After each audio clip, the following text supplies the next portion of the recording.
Thank you for joining us.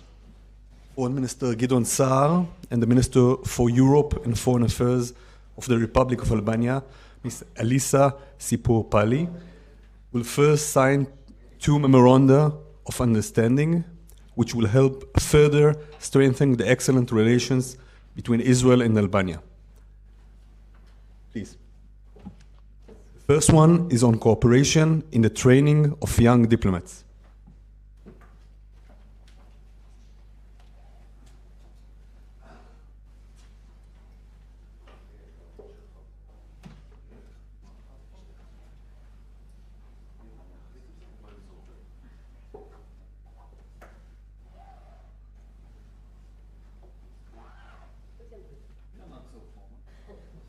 The second memorandum is okay.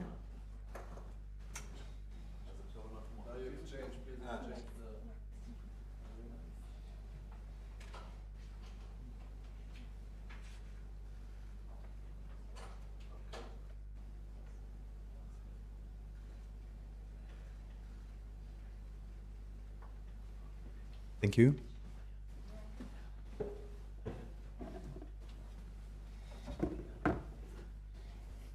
The second memorandum is on cooperation in the field of public diplomacy.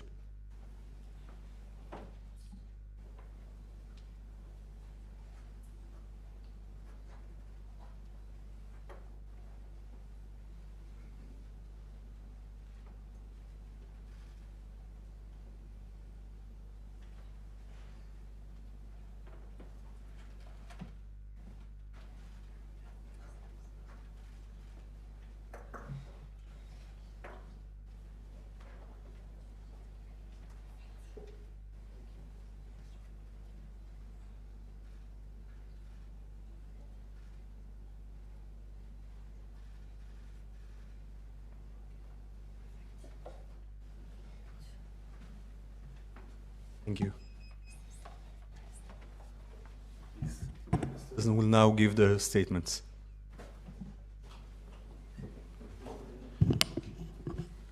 Foreign Minister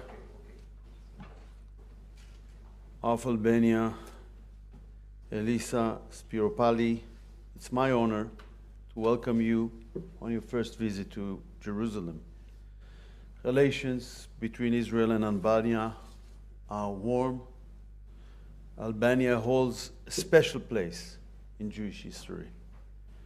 During the Holocaust, the people of Albania had the moral bravery to save and protect the Jews. They were exceptional in Europe at that time.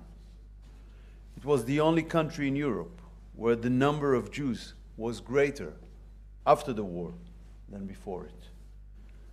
And we will never forget it. Prime Minister Edi Rama is a true friend of Israel. He is one of the boldest leaders on the international stage. Under his leadership, Albania's foreign policy has a clear moral dimension. Albania showed true courage by standing up to Iran. And this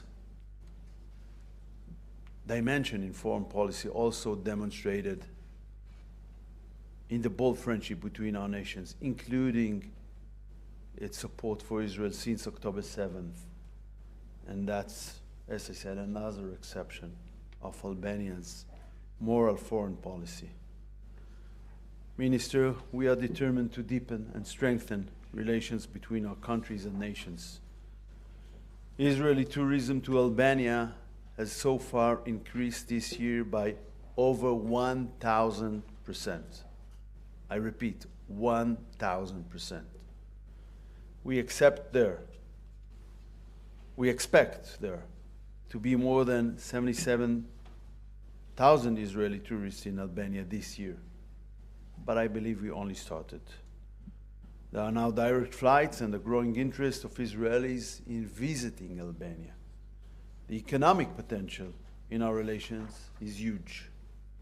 Albania is a beautiful country and a safe destination for Israelis and Jews. I call on more Israelis come visit Albania. תבקרו באלבניה. תבקרו במדינות ידידותיות. אלבניה היא מדינה יפהפייה ובטוחה לישראלים וליהודים. I also call on Albanians, come visit Israel. Albania is a pillar of stability and friendship in the Balkan region. Today we signed 2 new MOUs, as you saw, on training young diplomats and cooperating on public diplomacy. These agreements are another step in strengthening our friendship. I want to thank Vice President J.D. Vance for his important visit to Israel. We are grateful to once again host Secretary of State Marco Rubio later today. These visits express our tight friendship with the US and with the Trump administration. We are truly thankful for the strong support of our closest ally. We spoke about the Trump plan. Israel is committed to working toward the success of President Trump's plan. There are difficulties, but we are doing and we will do everything we can to work towards its success. Hamas must uphold the agreement. We know it can easily return most of the remaining 13 dead hostages. It is slowly trickling their return in order to delay the second phase of laying down its arms. Hamas is barbarically abusing the families who have waited 2 long years and simply want to lay their sons on to rest. We demand the immediate return of all the bodies that Hamas is holding. Hamas and Islamic Jihad must lay down their arms. Gaza must be demilitarized. It must no longer be allowed to pose a threat to Israel and its citizens. This is at the heart of the Trump plan. We will not compromise on it. Attacks by Hamas on our forces will not be tolerated. They will answer forcefully. We also saw Hamas's mass public executions without trial of Palestinians in Gaza. This is barbaric. Isn't it strange that we don't hear strong voices now when Palestinians are being mass murdered by Hamas in broad daylight? The silence is deafening. This is unfortunately the hypocrisy of the international community. Yesterday, the so-called International Court of Justice released its outrageous advisory opinion regarding UNRWA. This is not a court of justice. It's a kangaroo court, a corrupt political circus. It has been weaponized by Israel's enemies. It's being used to try to force Israel to accept measures that would endanger our security. We will not agree to cooperate with UNRWA, an organization whose employees participated in the October 7 massacre. It's horrific and shameful that the UN agency is so much infiltrated with terrorists. UNRWA still employs over 1,400 Hamas terrorists to this day. There is no power on earth that can force this upon Israel. This evil partnership between a UN organization and a terror organization is now being protected by the so-called Court of the United Nations. This system is rotten to its core. Dear Minister, Albania is a valued friend of Israel. Your visit marks another milestone in our growing partnership. Together, we will continue to deepen the friendship between our nations. Thank you. Thank you, Minister Saar. Minister Spiropali, please. Mr. Saar, ladies and gentlemen, let me start by thanking you, dear Gideon, for the invitation and for the warm hospitality. It is a great honor and a pleasure to be here today, my first visit to Israel. Just days ago, your country marked a turning point of historic proportions, the signing of the peace treaty. Albania has strongly and unequivocally condemned the terrorist attacks by Hamas against Israeli civilians and civilian communities. Standing firm against terrorism, our government has officially recognized Hamas as a terrorist group. We believe Israel's legitimate and indisputable right to self-defense and its security will never be in question. Guided by the same commitment to peace, we firmly believe that President Trump's 20-point peace framework holds the potential to bring lasting stability and to foster peaceful coexistence between Israelis and Palestinians. Let this moment mark a new chapter, not only for Israel, but for the entire region. We reaffirm our unwavering support for just and negotiated resolution to long-standing conflicts, one that guarantees dignity, security, and a future of hope for all. Over the past 2 years, I've had the privilege of speaking with several hostages' families, and through them, I have witnessed the quiet strength of a people who have endured unimaginable pain, yet never lost faith. Albania has welcomed the recent release of the hostages as a vital humanitarian step and a reaffirmation of the fundamental values of life, dignity, and human solidarity. At the same time, we remain deeply conscious of those who have not yet returned. We share in the solemn hope that the remains of the deceased will be returned home. Today I bring you the warmest greetings of the Albanian people who hold Israeli nation in sincere affection.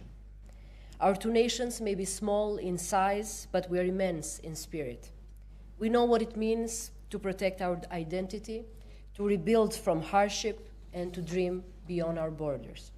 Our history was written long ago in the darkest years of humanity, when the light of compassion shone brightest in Albania. During the Holocaust, when the Jewish people endured unimaginable persecution, the Albanian people opened their doors, their homes, and their hearts. Guided by our timeless code of honor, BESA, the promise to protect those in need, we sheltered every Jewish family who sought refuge among us. Albania became the only country in Europe where the Jewish population grew during the war. This is not just history, it is a legacy of humanity that lives in us today. We honor and cherish that legacy still. Today we uphold that friendship with pride, responsibility, and unwavering solidarity. In this spirit, I wish to emphasize the role of the Albanian state, which has been consistently outspoken against anti-Semitism.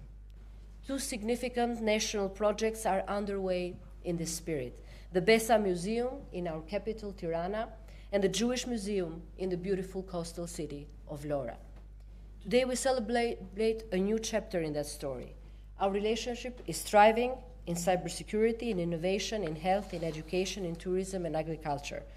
But more could be done.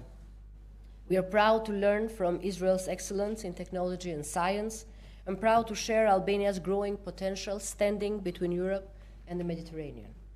Our two governments are working closely, but more importantly, our people are meeting, talking, traveling, and discovering one another. Every year, thousands of Israelis visitors walk the streets of Berat, Gjirokastra, and Shkodra, swim in the Ionian and Adriatic Sea, taste our food, and say what we love to hear. In Albania, we feel at home. Tourism is not just travel, it is friendship and emotion. So I fully agree with what you said, dear Minister. It is important that we increase this relationship, but also this growing number of tourists, both ways, because we're also very impressed by the spirit of this nation, very resilient, as well as modern, innovative, deeply rooted in history, but also investing in the future. As Israel is a leader in technology and entrepreneurship, so we see great potential in deepening cooperations in sectors such as clean energy, in agriculture, in cybersecurity, in healthcare, in education, areas where our cooperation can directly benefit our citizens. With this spirit, we decided to strengthen the cooperation between our ministries of Foreign Affairs by signing 2 memorandums of understanding today on public diplomacy and training of young diplomats. We're confident this will further strengthen our diplomatic exchanges, and not only. My visit today is not just a diplomatic formality, it's a statement of intent, a clear signal that we believe in building bridges even when the world seems increasingly divided.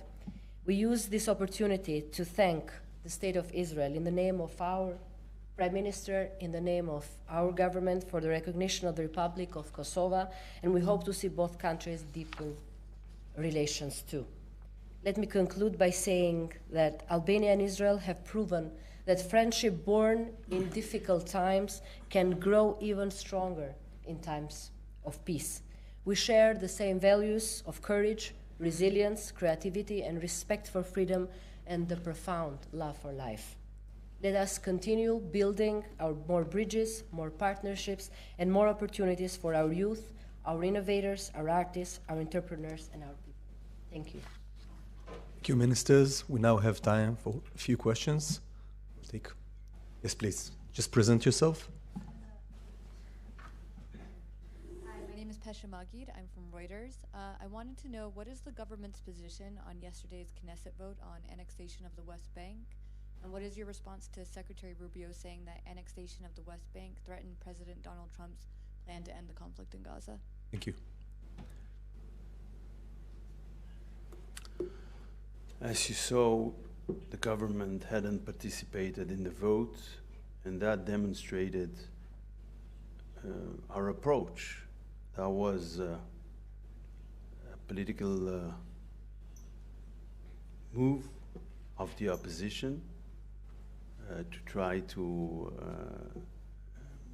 embarrass the government during the visit of Vice President J.D. Vance. But I can assure you that that was, as you know, a preliminary reading, and that will not go forward without the support of the Israeli government. That was not a legislation that was brought to the Knesset by the government. So as much as, you know, it's our wish or aspiration, we had decided not to bring it in this stage to the Knesset, because now on the table we have huge efforts to make everything that Trump's plan will be successful, and we will invest in that. Thank you. Yes, please. Good afternoon, Ministers. Maria Finoshina, RT Middle East Bureau Chief. Thank you very much. My question is for Mr. Saar. Minister, just this morning, Israel's Supreme Court finally discussed the petition filed by the Foreign Press Association demanding free and independent access for foreign journalists to Gaza. And free and independent means without the army's supervision. And now we hear that the state says that it needs another 30 days to re-examine the situation on the ground. Could you please update us on why is it still not possible for us to go inside Gaza and report from the ground, and what should be done to change the situation? And when we say re-examine the situation, exactly what should be examined, and why we can expect that Israel will let us in again? And just a short follow-up to the question of my colleague from Reuters, does that mean that Israel is postponing the idea of applying sovereignty in the West Bank, because now, as you said, there are huge efforts to calm things down in Gaza, or Israel is giving up this idea at all? We will get back to that. Thank you very much. I thought I gave a full answer to your second question, and when I answered to the previous question, and I said it is our wish and aspiration, of course not in the Palestinian populated areas, no, this is not our aspiration, but definitely when we have in Israeli communities, but I said very explicitly, not only it was not a bill that was brought by the government didn't participate in the vote. That was an internal game of the opposition as a political theater, and that cannot be promoted eventually to be a bill unless it will be supported by the government. And as I said, due to the circumstances, we will not promote it now. We are concentrated on Trump's plan. It is very important it will be successful, and this is what we are doing right now. After that, you will keep. I think it was a second answer to the same question, so I don't think I should answer that anymore. I think it's quite clear. With regard to your first question, I believe that the position of the government will be presented in court by the Justice Ministry, and they will give all the basis for that approach in the context of this procedure. Right now, what is important is to be successful with the plan, and we have a lot of dimension we are dealing with very intensively. We had done it yesterday with the Vice President of the United States. We will do it this evening with Secretary Rubio in the Prime Minister's office. And I think that it is very complicated. It's not that we don't have any doubts, but we committed ourselves to do our utmost in order that Trump's plan will be successful. Thank you. This press conference is now over. Thank you.